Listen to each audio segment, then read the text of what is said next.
Black librarian uncovers hidden manuscript with unthinkable secrets. How dare you threaten me in my own home?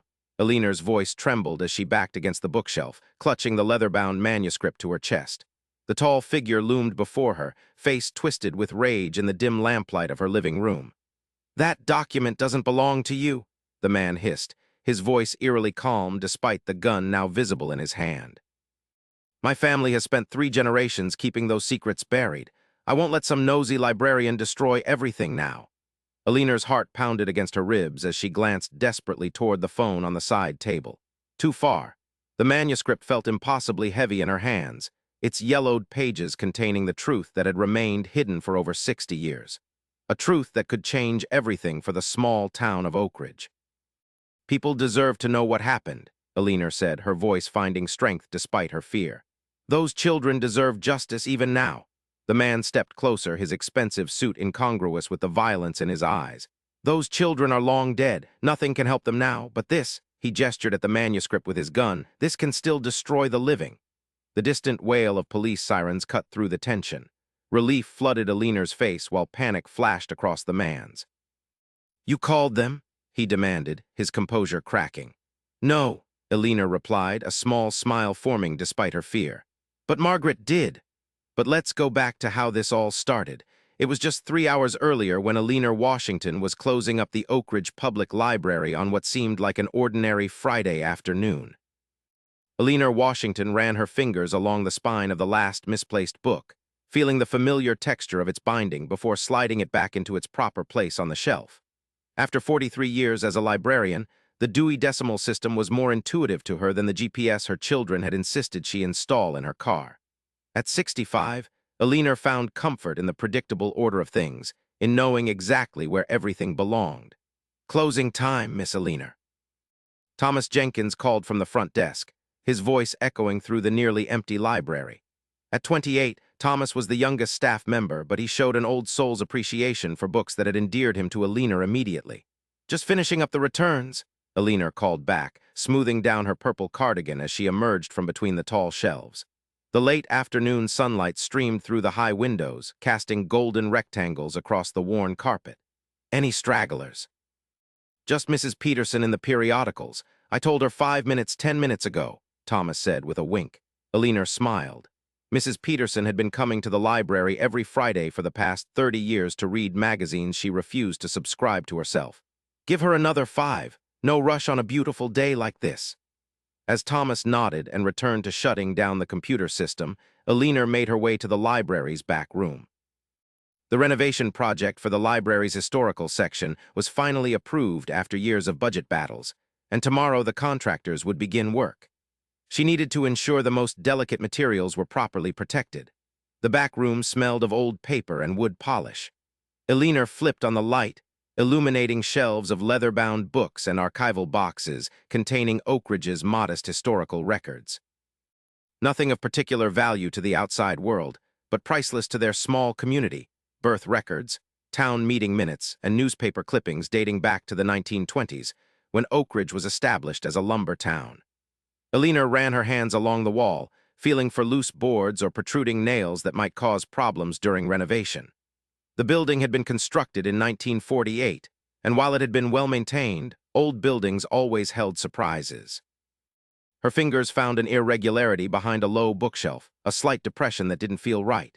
"Curious," she muttered, kneeling down despite her protesting knees. Eleanor pushed the shelf aside a few inches and examined the paneling. Unlike the surrounding wood, this section appeared newer, perhaps replaced sometime in the past. She pressed against it, surprised when it gave way slightly. Eleanor retrieved a letter opener from her desk and carefully worked it into the seam. With a soft pop, a panel about 2 feet square came loose, revealing a dark recess in the wall. Eleanor's breath caught in her throat. In 43 years, she'd never known this space existed. Reaching in cautiously, her fingers brushed against something wrapped in cloth. She withdrew a package roughly the size of a large book, bound in what appeared to be an old pillowcase, yellowed with age. With careful hands, she unwrapped it to reveal a leather-bound manuscript, its cover unmarked except for the faded imprint of initials. "C.M., Miss Eleanor," Thomas's voice made her jump. "Mrs. Peterson finally left. We're all clear to lock up." Eleanor hastily rewrapped the manuscript. "I'll be right there," she called, tucking the package under her arm. Whatever this was, she wanted to examine it properly, and the library was about to become a construction zone. She would take it home, document her find, and return it properly on Monday. 20 minutes later, Alina settled into her favorite armchair in her small bungalow on Maple Street. The house was quiet except for the ticking of the grandfather clock that had belonged to her parents. She'd lived alone since her husband Robert passed away 8 years ago, though her son and daughter visited regularly with her grandchildren. She carefully unwrapped the manuscript again and opened it to the first page. The handwriting was neat but hurried, the ink faded to a rusty brown. At the top of the page was a date, June 12, 1963, and below it a name, Dr. Charles Montgomery. Alina's heart quickened. The Montgomerys had been one of Oak Ridge's founding families, owners of the lumber mill that had employed most of the town until it closed in the 1980s. Charles Montgomery would have been the grandfather of James Montgomery, who now served on the town council and owned most of the commercial real estate downtown. She began to read. "I can no longer bear the weight of silence. What happened at Oak Ridge Children's Home must be recorded, though I dare not make it public while the others still live. Perhaps in time the truth will find its way to light." Alina read on, her hands trembling as the account unfolded. Dr. Montgomery had served as the physician for the children's home that had operated on the outskirts of town from 1950 to 1968. What had originally been established as an orphanage for children who lost parents in the Second World War had, according to the manuscript, become something far more sinister under the direction of the town's elite families. The manuscript detailed medical experiments conducted on the children, mostly poor or orphaned Black and Native American children brought in from surrounding counties. Tests of new vaccines, exposure to industrial chemicals, psychological experiments, all conducted without consent or oversight, funded by government grants that the town's leaders had secured through political connections. And Charles Montgomery had participated, had documented it all in clinical detail, until something broke inside him and he couldn't continue. The manuscript was his confession, hidden away where he thought no one would find it until long after those responsible had passed on. Alina closed the manuscript, her mind reeling. If this account was true, it implicated not only the Montgomery family, but the Prestons, the Caldwells, and the Hartleys, all still prominent families in Oak Ridge. James Montgomery's father, Richard, was specifically named as one of the administrators who had approved the experiments. She reached for her phone, then hesitated. Who could she call? The local police? Sheriff Hartley was mentioned in the manuscript as the nephew of one of the men involved. The newspaper? It was owned by Preston Media Group. This manuscript implicated almost every powerful person in town. The doorbell rang, startling Alina from her thoughts. She carefully wrapped the manuscript and tucked it between the cushion and arm of her chair before going to answer. Standing on her porch was Margaret Montgomery, the 85-year-old matriarch of the Montgomery family. Though stooped with age, her eyes were as sharp as ever beneath her perfectly coiffed silver hair. "Margaret," Alina said, surprised. Though they served together on the library board, they weren't social friends. "What brings you by?" "May I come in, Alina?" Margaret asked, her voice measured and polite as always. "I believe you found something today that concerns my family." Alina's blood ran cold. How could Margaret possibly know about the manuscript? She'd only discovered it an hour ago. "I'm not sure what you mean," Alina said, not stepping aside from the doorway. Margaret's eyes narrowed slightly. "Thomas Jenkins called my grandson James, said you found something hidden in the wall of the historical room. Something you took home instead of logging as library property." Of course, Thomas was dating James Montgomery's daughter. Information traveled quickly in small towns, especially when it concerned the most powerful family. "It was just some old papers," Alina said carefully. "Nothing of importance. I was going to examine them and bring them in on Monday." "I think we both know that's not true," Margaret said, her pleasant tone unchanged but her eyes hard. "May I please come in?" "This isn't a conversation for your front porch." Alina reluctantly stepped aside, her mind racing. Margaret Montgomery had been the wife of Richard Montgomery, who was named in the manuscript. She would have been a young wife when these events occurred. Did she know? Was she involved? Margaret settled herself on the sofa, her designer handbag placed precisely beside her. She didn't remove her coat. This wouldn't be a long visit. "My father-in-law was not well toward the end of his life," Margaret said without preamble. "He suffered from delusions, wrote all manner of fantastical accusations. After his death, we thought we had collected all his writings." "So you know what's in the manuscript," Alina said, remaining standing. I know that Charles had a mental breakdown after his work at the children's home. He became obsessed with conspiracy theories, convinced himself and others had done terrible things.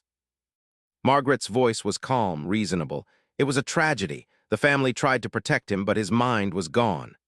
The details in this account are very specific, Margaret, Alina said. Dates, names, procedures, it doesn't read like delusion. Margaret's pleasant expression didn't waver. Paranoid delusions often don't. The mentally ill can be quite convincing, especially intelligent men like Charles was before his breakdown. But I assure you the children's home was nothing more than what it appeared, a charity for unfortunate children who had nowhere else to go. Then you wouldn't mind if I shared this manuscript with others, Alina said, watching Margaret's face carefully. Perhaps with the Historical Society or the State Archives. A flash of something, anger, fear, crossed Margaret's face before her composed expression returned. I would mind very much, Alina. Those ravings damaged our family once. Richard nearly drank himself to death trying to cope with his father's decline. I won't have my son and grandchildren subjected to the same pain because of the delusions of a man dead for nearly 40 years. Alina crossed her arms. And if it's not delusion, if there's truth to these accounts? The children's home closed in 1968. Everyone who worked there is dead except for me. What purpose would it serve to spread these lies now, other than to destroy reputations and hurt innocent people who had nothing to do with any of it? Margaret's voice hardened slightly. Some things are better left in the past, Alina. Justice doesn't expire, Margaret, Alina said quietly. If children were harmed, those children, if they existed as Charles described, would be in their 60s and 70s now. What justice could they possibly get from an old woman's manuscript? The truth, Alina said simply, which is what a library is supposed to preserve. Margaret stood, smoothing her expensive wool coat. I'm asking you, as someone I've worked with and respected for many years, to give me that manuscript for the good of this town. I need time to think about this, Alina said. Margaret nodded as if this was a reasonable response. 24 hours, Alina, then I'll need to involve James and our family attorney. She moved toward the door, then paused. We've all done things we regret. Charles was a good man who became ill. Don't let his illness destroy what remains of his legacy. After Margaret left, Alina sat heavily in her armchair, retrieving the manuscript with shaking hands. The weight of what she'd discovered pressed down on her. If the manuscript was true, dozens of children had been abused in the most horrific ways. If it was the product of a delusional mind, she could destroy the reputation of an entire family, tear apart the community she loved. She needed more information, needed to verify if any of this could be corroborated. Alina reached for her phone and dialed a number she rarely used. Dr. Phillips, it's Alina Washington from the library. I need to ask you about the history of Oak Ridge Children's Home, and I need you to be completely honest with me. If you're enjoying this story, please consider subscribing to hear more stories like this. Dr. Patricia Phillips had been Alina's physician for the past 15 years, but more importantly, she was the daughter of one of the few black doctors who had practiced in the county in the 1960s. Her father, now in his 90s and in assisted living, had been a contemporary of Charles Montgomery. The Children's Home? Dr. Phillips sounded surprised. That's a name I haven't heard in years. Why are you asking about that place? I found something today, Alina said carefully. A document that makes some disturbing claims about what happened there. I'm trying to determine if there's any truth to it. There was a long pause on the line. My father never talked much about that place, Dr. Phillips finally said. But he refused to refer any patients there, even when it meant sending children much farther away for care. When I asked him why, he just said some places did more harm than good. Would he speak with me, do you think? Alina asked. He has good days and bad days, Dr. Phillips said hesitantly. But if it's important, he's usually clearest in the mornings. I could take you to see him tomorrow at 9. Thank you, Alina said, relief in her voice. I would appreciate that very much. After hanging up, Alina returned to the manuscript, reading more carefully now. Charles Montgomery had named specific children, recorded dates of procedures, noted reactions and outcomes in clinical language that became increasingly disturbed as the entries progressed. The final pages were filled with self-recrimination, prayers for forgiveness, and the repeated phrase, God help me for what we did to those children. Alina checked the names against the library's digital archives, searching for any mention of the children listed.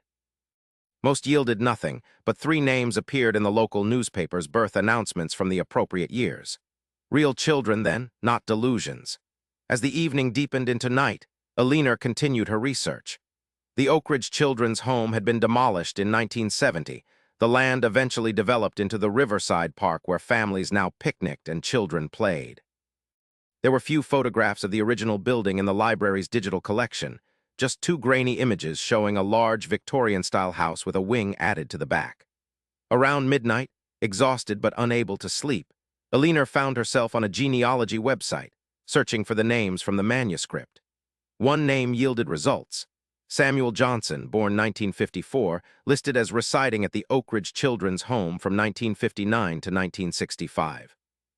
The record showed he had been transferred to a state hospital in 1965, where he remained until his death in 1972 at age 18. Cause of death, pneumonia. Alina sat back, rubbing her tired eyes. Samuel Johnson had been one of the children Charles Montgomery wrote about extensively, a subject in tests involving exposure to industrial chemicals. According to Montgomery, the boy had developed severe respiratory problems as a result. This was no delusion. This had happened right here in Oak Ridge to real children, and the town's most prominent families had been responsible. Alina carefully packed the manuscript into her briefcase along with the notes she'd made. Tomorrow she would speak with Dr. Philip's father, try to learn more. Then she would need to decide what to do with this terrible knowledge. She was just preparing for bed when her phone rang. The caller ID showed Thomas Jenkins. "Thomas, is everything all right?" It was nearly 1 in the morning. "Miss Alina, I'm so sorry to call so late," Thomas said, his voice tight with anxiety. "I made a terrible mistake. When I saw you find something in the wall, I mentioned it to Lily Montgomery when she called me tonight. I didn't think anything of it, just making conversation, you know. But then her father called me asking all these questions about what you found, and he seemed really upset. I think I might have gotten you in trouble." Alina closed her eyes, leaning against the wall. "It's all right, Thomas." "You didn't know? What did you find? Is it something important?" "It's complicated," Alina said, "but I need you to do something for me. If anyone asks you anything else about this, just say you don't know any more. Can you do that?" "Of course," Thomas said quickly. "Miss Alina, are you in some kind of trouble? Should I come over?" "No, no," Alina assured him. "Everything's fine. We'll talk more later. Get some sleep, Thomas." After hanging up, Alina checked that her doors and windows were locked. She was probably being paranoid, but the manuscript had shaken her deeply. The thought that the Montgomery family was already mobilizing to contain this information made her uneasy. She placed the briefcase with the manuscript under her bed and tried to sleep, but rest wouldn't come. The faces of the children from the photographs in the manuscript haunted her. They had been forgotten, their suffering buried along with Charles Montgomery's confession. Could she really be the one to bring all of this to light, to tear open wounds in the community that had been her home for her entire life? But if not her, then who? And if not now, then when? Alina finally drifted into an uneasy sleep just before dawn, her dreams filled with children's faces and hidden rooms with terrible secrets.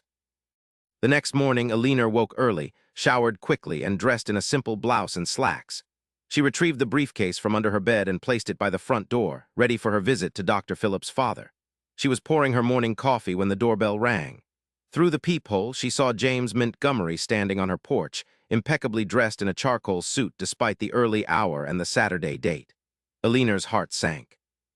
She had hoped for more time to gather information before confronting the Montgomery family directly. Taking a deep breath, she opened the door. "Mr. Montgomery," she said formally, "this is unexpected." James Montgomery was 55, with the confident bearing of a man accustomed to power. His resemblance to his grandfather in the few photographs Alina had seen was striking, the same strong jaw, the same penetrating gaze. "Ms. Washington," he said with a tight smile that didn't reach his eyes. "I apologize for the early visit, but I understand you made a discovery at the library yesterday that might be of interest to my family." "News travels fast," Alina remarked, not inviting him in. "Small towns," he said with a shrug. "May I come in? I'd prefer not to discuss family matters on your porch." Reluctantly, Alina stepped aside. James entered, his gaze sweeping the modest living room before settling on the briefcase by the door. His eyes narrowed slightly. "My grandmother mentioned she spoke with you last night," he said, remaining standing. "She was quite concerned about your discovery. She has reason to be concerned if what I found is accurate," Alina said, deciding directness was her best approach. "Your grandfather's manuscript contains some very disturbing information about Oak Ridge Children's Home and your family's involvement." James's expression didn't change. "My grandfather suffered from mental health issues late in his life." "My grandmother probably explained this to you." "She did," Alina confirmed. But I've already found corroborating evidence for some of his claims. The children he named were real. The experiments he described align with programs that are now known to have occurred elsewhere during that time period. For a moment, something like uncertainty flickered across James's face. Ms. Washington, I respect your position in this community. You've served the library admirably for decades. You're venturing into matters you don't fully understand. Then help me understand, Alina challenged. If your grandfather's account isn't accurate, prove it to me. The burden of proof isn't on me, James said coldly. You're the one making extraordinary claims based on the writings of a man who was, by all accounts, suffering from paranoid delusions in his final years. I'm not making any claims yet, Alina said. I'm researching, which is what a librarian does. I'm seeking the truth. And what do you plan to do with this truth if you find it? James asked. Destroy reputations, tear apart families, for what purpose? For justice, Alina said simply. For acknowledgement of what happened to those children. James sighed, his posture softening slightly. Ms. Washington, Alina, I understand your concern. If my grandfather's writings are to be believed, terrible things happened. But consider the impact of bringing this forward now. My family has contributed enormously to this town for generations. The Montgomery Foundation funds the hospital wing, scholarships for local students, the senior center where your book club meets. Is it worth destroying all the good we've done over something that may or may not have happened 60 years ago? Yes, Alina said without hesitation. If children were harmed, then yes, it's worth it. The good your family has done doesn't erase the harm. James's expression hardened again. I see we're at an impasse. My grandmother hoped you might be reasonable about this. I'm disappointed to find she was mistaken. What are you going to do? Alina asked, suddenly very aware that she was alone with a man who had a great deal to lose. Do? James looked genuinely surprised. I'm not going to do anything, Ms. Washington. I'm simply going to let our family attorneys handle this matter. The manuscript you found is Montgomery family property, removed without permission from a building where it was deliberately concealed. We'll be filing for an emergency injunction this morning to prevent you from publishing or sharing its contents until ownership can be legally determined. Alina hadn't considered this angle. The library owns the building. Anything found within its walls belongs to the library and by extension to the public record. That's for a judge to decide, James said smoothly. In the meantime, I suggest you turn over the manuscript to avoid charges of theft. I need to consult with the library board, Alina said, trying to buy time. Of course, James said with a thin smile. Though I should mention that 3 of the 7 board members are named in that manuscript or are descendants of those named. I wonder how they'll vote on making it public. The implication was clear. The power structures in Oak Ridge remained intact generations later. The same families controlled the town, controlled the narrative. Now, if you'll excuse me, James continued, I have a breakfast meeting with Judge Caldwell. Retirement's treating him well, but he still likes to keep a hand in local matters. His father was quite close with my grandfather, you know. As James turned to leave, Alina felt a chill run through her. The casual mention of Judge Caldwell, another name from the manuscript, was a deliberate reminder of the Montgomery family's connections. This isn't over, Alina said quietly. James paused at the door. For your sake, Ms. Washington, I hope it is. His tone was pleasant, but the threat was unmistakable. After he left, Alina stood in her living room, her heart racing. She checked her watch, still over an hour before she was due to meet Dr. Phillips to visit her father. She needed to move quickly now. James Montgomery would waste no time in trying to legally force her to surrender the manuscript. She grabbed her briefcase and car keys, then hesitated. The original manuscript was too valuable to risk losing. She needed to make copies, create backup evidence. Alina drove to the small copy shop on Main Street, relieved to find it already open. The teenage clerk barely glanced at her as she used the self-service machine to make 2 complete copies of the manuscript and her notes. She placed 1 copy in a large envelope and addressed it to her daughter in Chicago, adding extra postage to ensure delivery. The second copy she kept in her briefcase alongside the original. At the post office next door, she sent the package express mail, ensuring it would arrive on Monday. Then she drove to Sunnydale Assisted Living Facility on the outskirts of town, arriving 15 minutes early for her appointment with Dr. Phillips. The facility was pleasant enough, a modern 1-story building with wide hallways and large windows letting in the morning light. Dr. Patricia Phillips was waiting in the lobby, her medical scrubs replaced by casual weekend attire. Alina, she greeted with a warm smile. Dad's having a good morning. He's excited to have a visitor. Thank you for arranging this. Alina said, following Dr. Phillips down a hallway lined with landscape paintings. I should warn you, Dr. Phillips said quietly as they walked. Dad's memory isn't what it used to be. Recent events blur for him, but oddly his memories from his early career are quite sharp. Still, he tires easily, so we should keep this brief. They entered a small, private room where an elderly man sat in a comfortable armchair by the window. Dr. Walter Phillips had once been tall and imposing, but age had bent his frame. His dark skin was now ashen with age, his hands gnarled with arthritis, but his eyes were clear and alert as they entered. "Patty, who's this lovely lady you've brought to see me?" he asked, his voice surprisingly strong. "Dad, this is Alina Washington from the library. She has some questions about the old days in Oak Ridge." "Washington," the old man repeated, studying Alina's face. "Any relation to Robert Washington, who worked maintenance at the high school?" "My late husband," Alina confirmed, taking the seat Dr. Phillips offered her. "Good man, Robert, always fixed things right the first time." Dr. Phillips nodded appreciatively. "Now, what can I tell you about the old days? Not much exciting happened in Oak Ridge, I'm afraid." Alina opened her briefcase and removed a photograph she'd printed from the library archives, one of the few images of the Oak Ridge children's home. "Dr. Phillips, I wanted to ask you about this place." The change in the old man's demeanor was immediate. His body stiffened and the clarity in his eyes sharpened to something like alarm. "Where did you get that?" he asked, his voice suddenly tense. "From the library archives," Alina said gently. "Dr. Phillips, I found a manuscript written by Dr. Charles Montgomery about what happened at the children's home. I'm trying to determine if his account is accurate." The old man's hands began to tremble. "Patty, could you get me some water, please?" he asked, not taking his eyes from the photograph. Dr. Patricia Phillips glanced between her father and Alina with concern, but nodded and left the room. As soon as his daughter was gone, Dr. Phillips leaned forward. "Whatever Charles wrote, burn it," he said in an urgent whisper. "Some secrets are dangerous to know even decades later." "So it's true?" Alina asked, her heart sinking. "What they did to those children?" Dr. Phillips closed his eyes briefly, as if in pain. "I couldn't prove anything. They wouldn't let me in, wouldn't let me examine the children. But I saw them at church or in town when the staff brought them on rare outings. The vacant eyes, the tremors, the unexplained scars." His voice broke.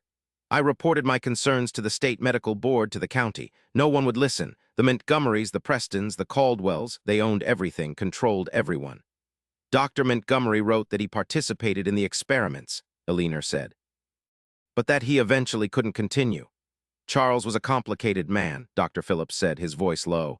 "Brilliant physician, but weak-willed. Let himself be pulled into things by Richard Montgomery, that was his son. Cold man, Richard, nothing like his father." He shook his head sadly. "Charles came to see me near the end, confessed everything, weeping like a child, said he'd written it all down as evidence. I told him to take it to the federal authorities, but he was afraid. Said Richard had threatened to have him committed if he spoke out." "And the children?" Alina pressed. "What happened to them?"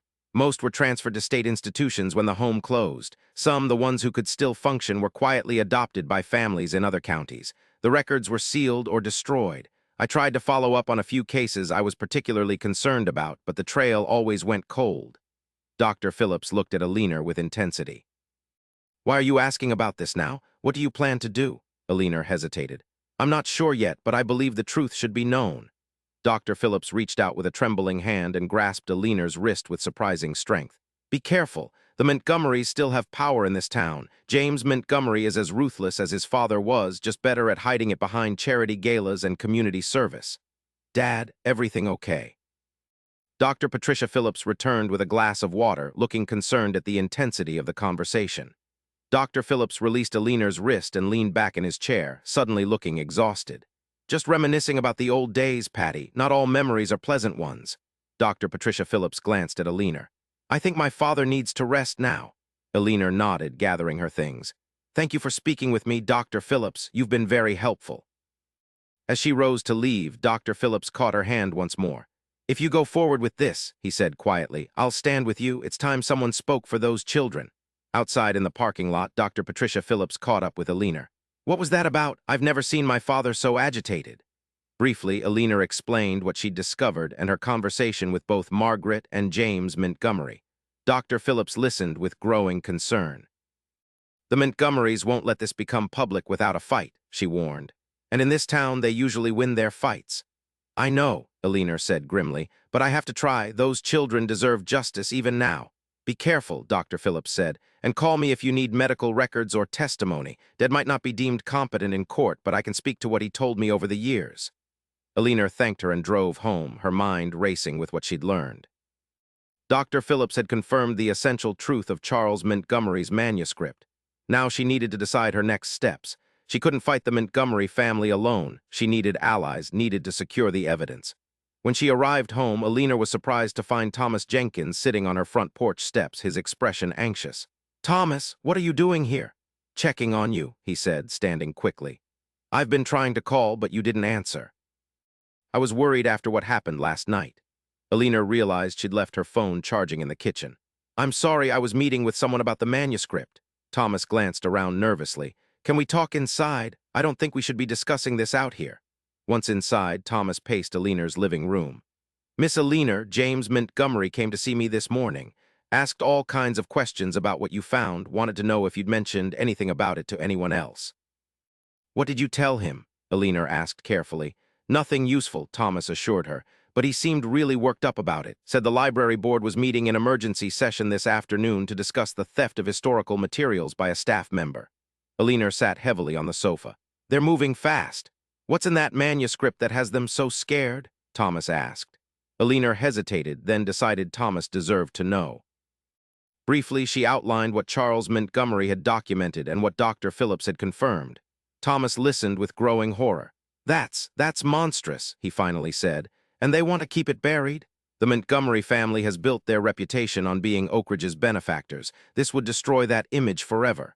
Alina rubbed her temples, feeling a headache beginning. "I need to think about my next steps carefully.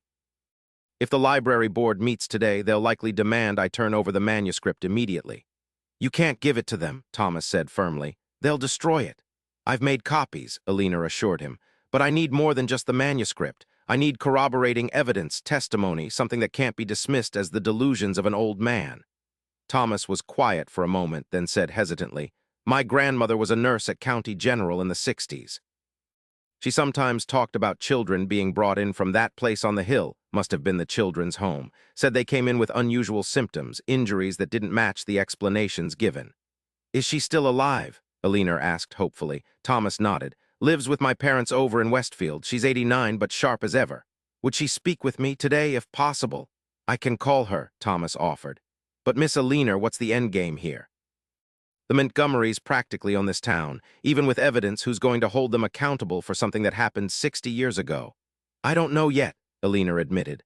"But the first step is to secure and validate the evidence. Then we can decide how to proceed." Thomas was about to respond when Alina's phone rang. She checked the caller ID. It was Margaret Montgomery. "Alina," Margaret's voice was clipped when Alina answered. "The library board is meeting at 3 o'clock to discuss your removal of historical materials without authorization. As a courtesy, I wanted to inform you that you're expected to attend and return the items in question." "I'll be there," Alina said evenly, "with legal representation." There was a pause. "That would be unwise," Margaret finally said. "This is an internal library matter, not a legal proceeding." "Nevertheless, I'll have counsel present," Alina said, though she had no idea who she could call on such short notice. "And I'll be prepared to discuss the content of the manuscript in detail with the full board." Another pause, longer this time. "Alina, please reconsider your position. No good can come from pursuing this." "I disagree," Alina said firmly. "Children were harmed, Margaret. Your family was responsible. The truth deserves to be known." "The truth," Margaret said bitterly, "is rarely as simple as we wish it to be. You have no idea what you're about to unleash." She hung up without saying goodbye. Alina set down the phone, her hand trembling slightly. "The board meeting?" Thomas asked. Alina nodded. 3 o'clock. They're moving to force me to surrender the manuscript." "You need a lawyer," Thomas said. "I don't know any lawyers who would take on the Montgomerys on a Saturday afternoon," Alina said with a sigh. "I do," Thomas said, pulling out his phone. "My cousin Marcus is an attorney in the city, civil rights cases mostly. He's been looking for something to make his name on. Let me call him." While Thomas spoke with his cousin, Alina sorted through her notes, organizing what she knew and what she still needed to verify. The case against the Montgomerys and the other families involved was circumstantial at best. A manuscript that could be dismissed as delusion, the decades-old observations of a now-elderly doctor, the potential testimony of Thomas's grandmother about children with unexplained injuries. It might not be enough. but it was a start. Thomas ended his call with a triumphant smile. Marcus is on his way. Said he can be here by 2:30. He's bringing a colleague who specializes in historical crimes.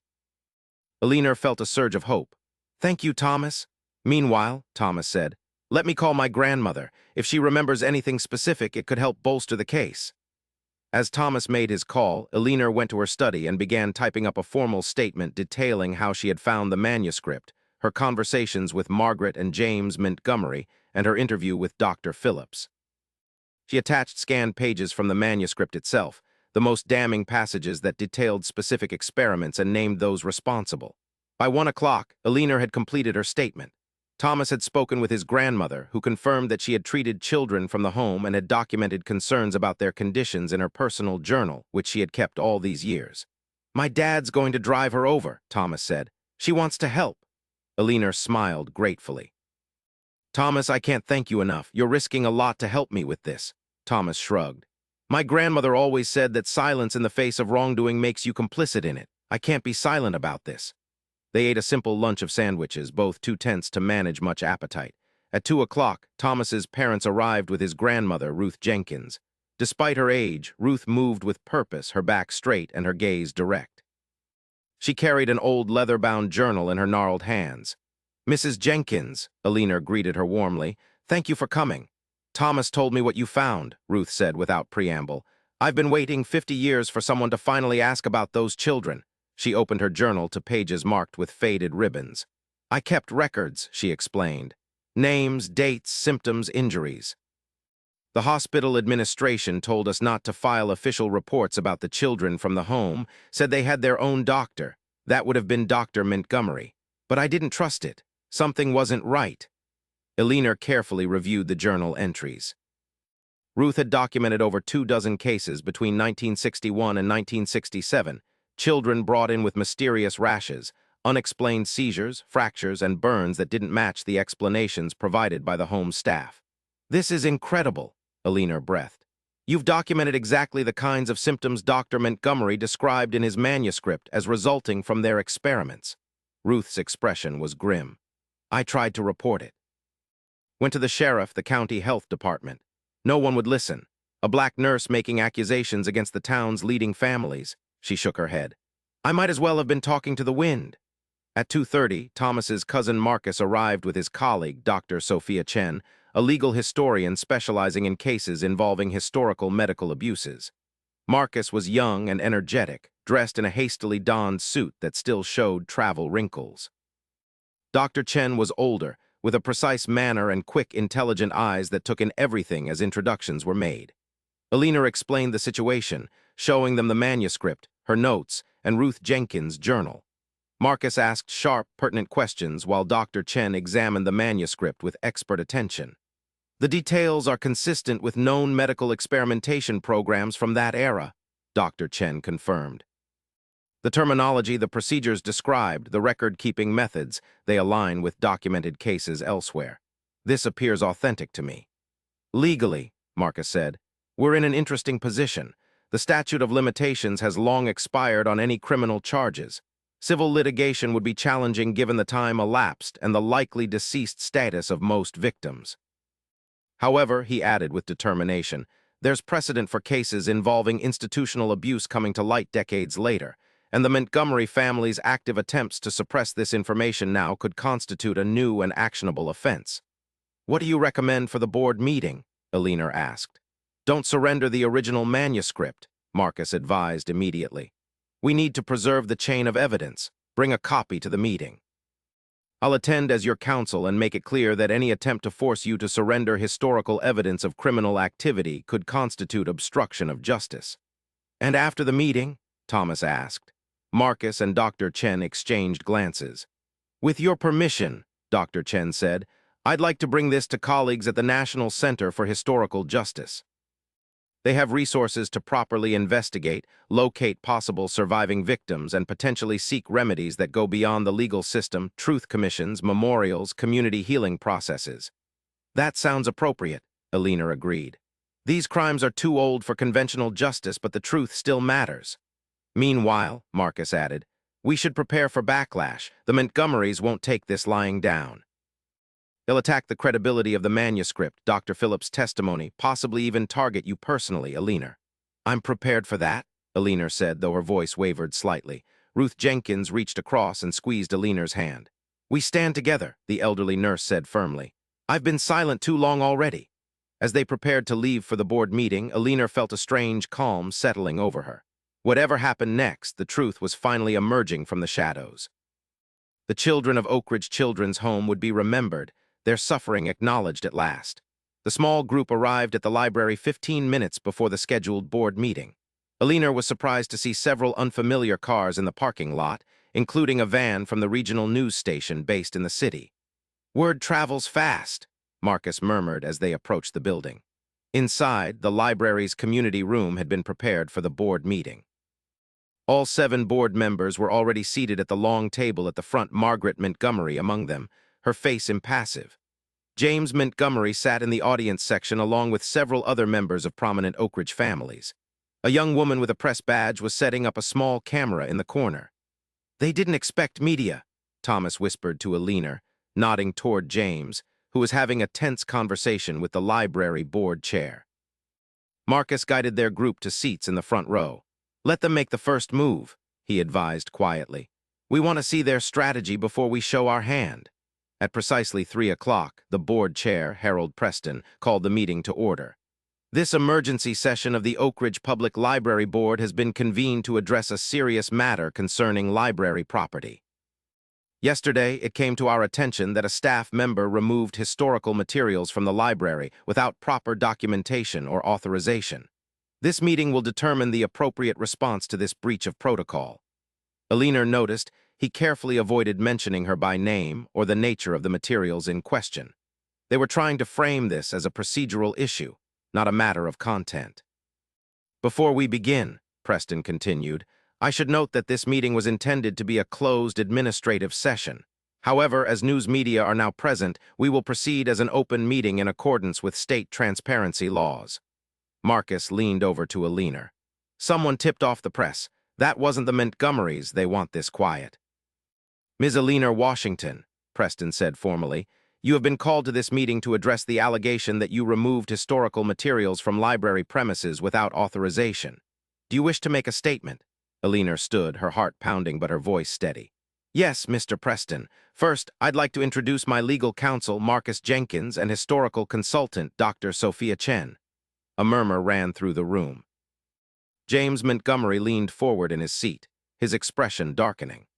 On Friday afternoon, Alina continued, while preparing the historical room for renovation, I discovered a hidden compartment in the wall containing a manuscript written by Dr. Charles Montgomery in 1963.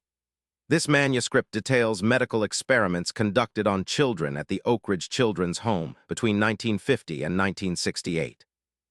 These experiments were authorized and overseen by several prominent Oak Ridge families, including the Montgomerys, the Prestons, and the Caldwells. The room erupted in shocked whispers. Harold Preston banged his gavel. Ms. Washington, these are extremely serious allegations that go well beyond the scope of this meeting. We are here to discuss the unauthorized removal of library property, not the content of said property. Marcus stood. Mr. Preston, my client discovered evidence of historical crimes against children. As a mandatory reporter under state law, she had an obligation to secure that evidence and report it to appropriate authorities, which she is now doing. Any attempt by this board to suppress or confiscate evidence of criminal activity could constitute obstruction of justice. These are not criminal matters, James Montgomery interjected from the audience, standing. They're the delusional writings of a man who suffered from mental illness, as our family has already explained to Ms. Washington. Mr. Montgomery, Marcus responded coolly, we have corroborating evidence from multiple sources that validates the account in the manuscript. He gestured to Ruth Jenkins, including contemporaneous nursing records documenting injuries and symptoms consistent with the experiments described. The reporter in the corner was furiously taking notes, her camera now pointed directly at the confrontation. Margaret Montgomery finally spoke, her voice controlled but tight with tension. This is absurd. You're dragging respected families' names through the mud based on an old man's ravings and some nurse's scribbles from half a century ago. What possible purpose does this serve except to damage reputations and divide this community? Alina turned to face Margaret directly. Justice has no expiration date, Margaret. Those children suffered terribly at the hands of people who were supposed to protect them. Their stories deserve to be told, their suffering acknowledged.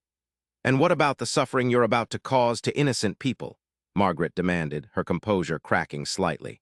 My grandchildren, the Preston grandchildren, none of whom were even alive when these alleged events occurred. Is that your justice? Before Alina could respond, the door to the community room burst open. A tall, elderly man in an expensive suit entered, leaning heavily on a cane. The room fell silent as Richard Montgomery, James's father and Margaret's son, made his way slowly to the front. At 83, Richard Montgomery still commanded attention. Though physically diminished by age, his presence filled the room. James rose to assist his father, but Richard waved him away, fixing his gaze on Alina. Ms. Washington, he said, his voice raspy but strong, I believe this charade has gone far enough.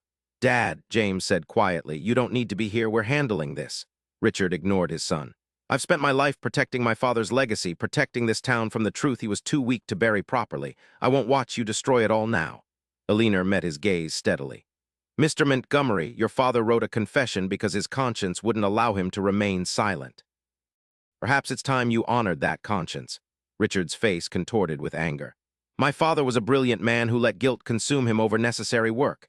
Those children were orphans, wards of the state. The experiments were approved by government agencies, funded by federal grants. Everything was legal at the time. A shocked silence fell over the room. Richard had just confirmed everything. Dr. Chen spoke up.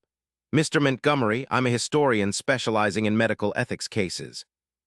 The Nuremberg Code of 1947 established that consent is required for human experimentation. If children at the Oak Ridge home were subjected to experiments without proper consent, that was illegal even in the 1950s and 60s. Richard waved his hand dismissively. Legal technicalities. We were advancing medical science, creating treatments that would eventually help millions.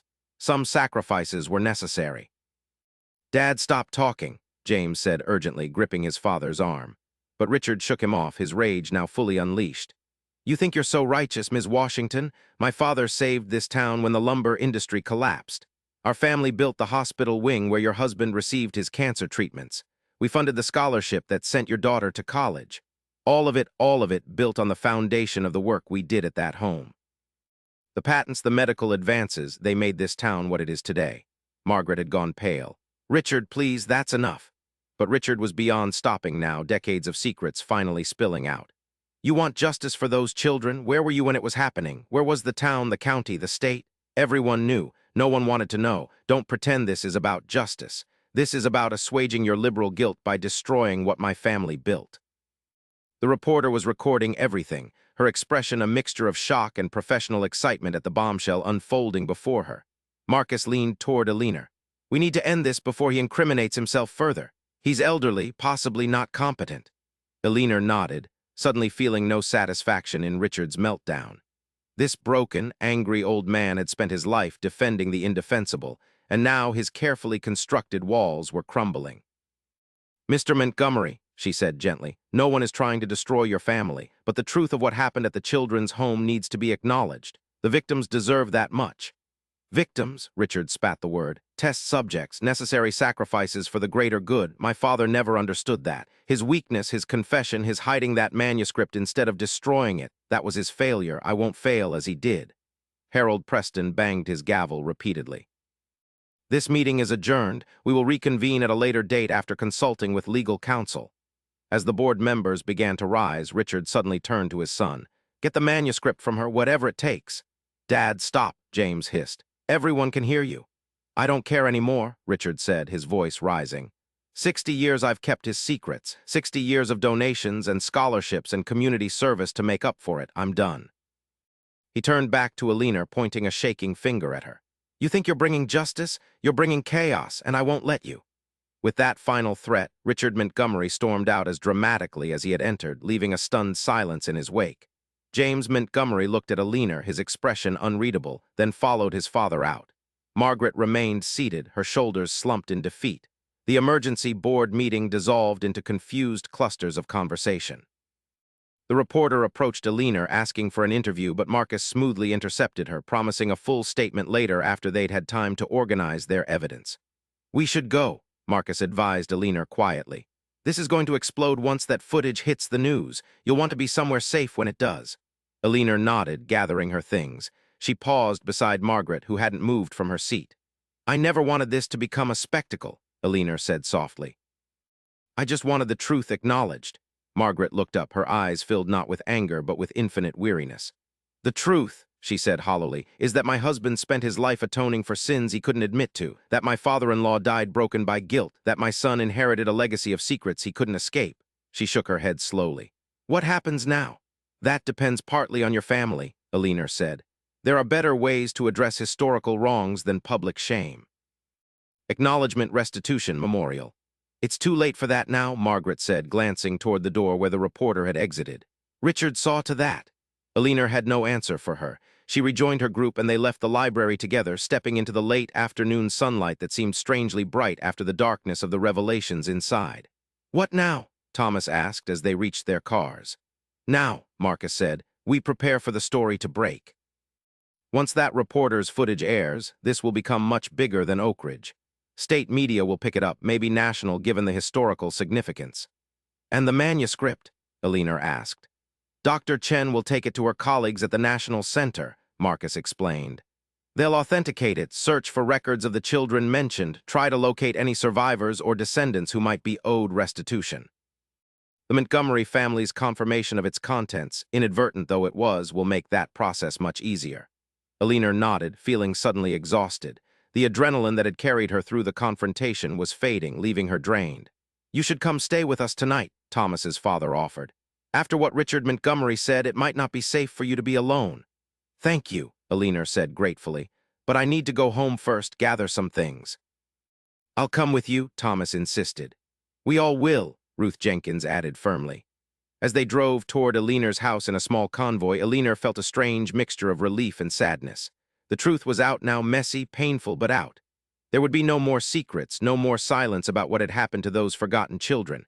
But the cost would be high for the town, for the families involved, and perhaps for her as well. When they reached Alina's street, Thomas, who was driving ahead in his car, suddenly slowed. Miss Alina, he said through the open window, his voice tense, there's someone on your porch. Alina peered ahead and felt her breath catch. A dark figure stood by her front door, partially hidden in the shadows of the early evening light. That's James Montgomery's car parked across the street, Thomas's father noted from the back seat, pointing to a black luxury sedan. Call the police, Marcus advised from his car behind them. No, Alina said after a moment of consideration. I want to hear what he has to say. Alina, after his father's threats, that's not safe, Marcus protested. We'll all go with her, Ruth said decisively. Safety in numbers. The small group approached Alina's house cautiously. As they drew closer, James Montgomery stepped into the light. He looked haggard, the polished confidence from earlier now replaced with evident stress. Ms. Washington, he acknowledged, then glanced at her companions with a frown. I was hoping to speak with you privately. Whatever you have to say can be said in front of my friends, Alina replied. James sighed. Very well, I've come to apologize for my father's behavior at the meeting. He's not well, hasn't been for some time. Is that all? Alina asked, sensing there was more. James hesitated, then reached into his jacket and withdrew an envelope. After my father's revelation. I realized continuing to fight this is pointless. The truth is out now, for better or worse. He held out the envelope. These are documents from our family archives, records from the children's home, correspondence about the experiments, financial records showing where the money came from and where it went. My father kept everything, perhaps knowing this day would eventually come. Alina stared at the envelope, stunned. Why are you giving me this? Because it's over, James said simply. The secrets, the cover-up, it's all over. My father ended it today with his outburst. Now we need to find a way forward. He paused, looking genuinely conflicted. Those children deserved better. The town deserves the truth. My family will face whatever consequences come. Cautiously, Alina took the envelope. Thank you, James nodded once, then turned to leave. Mr. Montgomery, Alina called after him. What about your father? Is he safe? James looked back, surprise evident on his face at her concern. My mother is with him. He's carried this burden his entire life. In a strange way, I think he's relieved it's finally out. After James left, Alina and her companions entered her house. The envelope contained exactly what James had described, a trove of documents that corroborated everything in Charles Montgomery's manuscript and more. The full scope of what had happened at Oak Ridge Children's Home was now documented in black and white. "This changes everything," Marcus said as they spread the papers across Alina's dining table. "With these records, we can identify every child who was at that home, track what happened to them, find survivors or their families. And seek justice," Ruth added firmly. "Not vengeance," Alina clarified. "Justice in the form of truth, acknowledgement, and healing." Later that evening, as Alina packed an overnight bag to stay with Thomas's family, she realized that the journey was just beginning. The story would break soon. There would be investigations, reporters, perhaps legal proceedings. The quiet life she had known was over, but she felt no regret. The children of Oak Ridge Children's Home would finally have their stories told. The truth, hidden for too long in the walls of the library, was free at last. As Alina looked around her living room one last time before leaving, her gaze fell on the empty space on the wall where she had always meant to hang a painting but never had. Perhaps, when this was all over, she would place a photograph there of the memorial that would surely be built for those forgotten children. It would be a reminder that even the most deeply buried secrets eventually find their way to light, and that it is never too late for truth to matter. Thank you for listening.